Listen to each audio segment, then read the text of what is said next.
వాళ్ళ ప్రజాభిప్రాయానికి అనుగుణంగా నూతనంగా ప్రభుత్వం ఏర్పాటు కాబడడం జరిగింది. తప్పకుండా పంచాయతీ వ్యవస్థను బలోపేతం చేయడము ఈ ప్రభుత్వం యొక్క బాధ్యత భావిస్తామని చెప్పండి.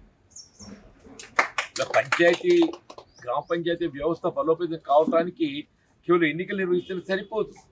ఎన్నికల నిర్వహణతో పాటుగా కావాల్సిన నిధులు కూడా విడుదల చేయాలి. ఆ నిధులు విడుదల చేయగలిగినప్పుడు మాత్రమే ఏదైతుందో ఈ పంచాయతీ వ్యవస్థ బలోపేతం అవుతుంది. ఇలా గ్రామాల్లో ఏదైనా పని జరుగుతుందంటే ఆనాడు యూపీఏ ప్రభుత్వ హయాంలో రూపొందించినటువంటి యొక్క ఎన్ఆర్ఈజిఎస్ కార్యక్రమమే అని చెప్పక తప్పదని చెప్పంటున్నాను. మన శ్రీమతి సోనియా గాంధీ గారు ఏదైతుందో యూపీఏ చైర్పర్సన్గా గ్రామీణ ప్రాంతంలో ఉపాధి కొరకు ఎవరు కూడా ఇబ్బంది పడకూడదు అనే ఒక భావనతోని జాతీయ స్థాయిలో గ్రామీణ ఉపాధి హామీ పథకాన్ని ప్రవేశపెట్టడంతో ఇటు వ్యవసాయ కూలీలకు ఉద్యోగ భద్రత, పనికి భద్రత లభించడంతో పాటుగా మన గ్రామాల ప్రజలు మనం అభివృద్ధి కార్యక్రమం చేపడుతున్నాం అని అంటే ఎన్ఆర్ఈజిఎస్ఏ.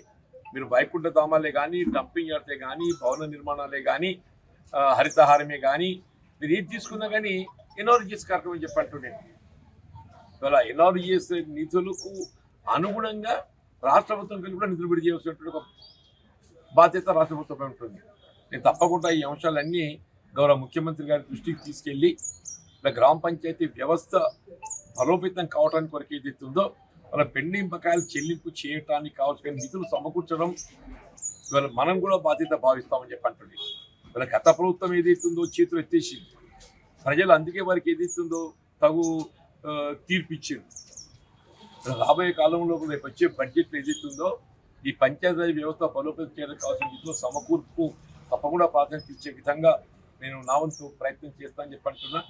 అట్లాగే ఈ పార్ట్ టైం క్లర్క్స్కి సంబంధించి ఒక ప్రత్యేక హోదా కల్పింపు చేయబడే విధంగా ఇన్స్టెడ్ మల్టీపర్పస్ హెల్త్ వర్కర్స్గానే కాకుండా మీకు ఒక ప్రత్యేక హోదా కల్పించి ఒక ప్రత్యేక గుర్తింపు కల్పించి సో దట్ రేపు ఎప్పుడైనా కానీ గతంలో ఒక పర్యాయం కాంగ్రెస్ టైం లోపల పార్ట్ టైం క్లర్క్స్ అందరినీ కూడా పర్మనెంట్ క్లర్క్స్ చేయలేదండి. రేపు ఎప్పుడైనా అవకాశం వస్తే పార్ట్ టైం క్లర్క్స్ అందరినీ కూడా వారి సేవలను పరిగణలోకి తీసుకుంటూ వాళ్ళ సీనియర్ని పరిగణలోకి తీసుకుంటూ పర్మనెంట్ చేయాల్సినటువంటి ఒక పరిస్థితి మనకు కలిగేస్తుంది అంటున్నాను. కాబట్టి పార్ట్ టైం క్లర్క్స్ అందరినీ కూడా ఒక ప్రత్యేక హోదాగా గుర్తించి మీకు ఆ సేవలకు అనుగుణంగా వేతభత్యాలు చెల్లింపు చేయబడే విధంగా నేను ప్రభుత్వ దృష్టి తీసుకెళ్తానని చెప్పి కూడా మనకు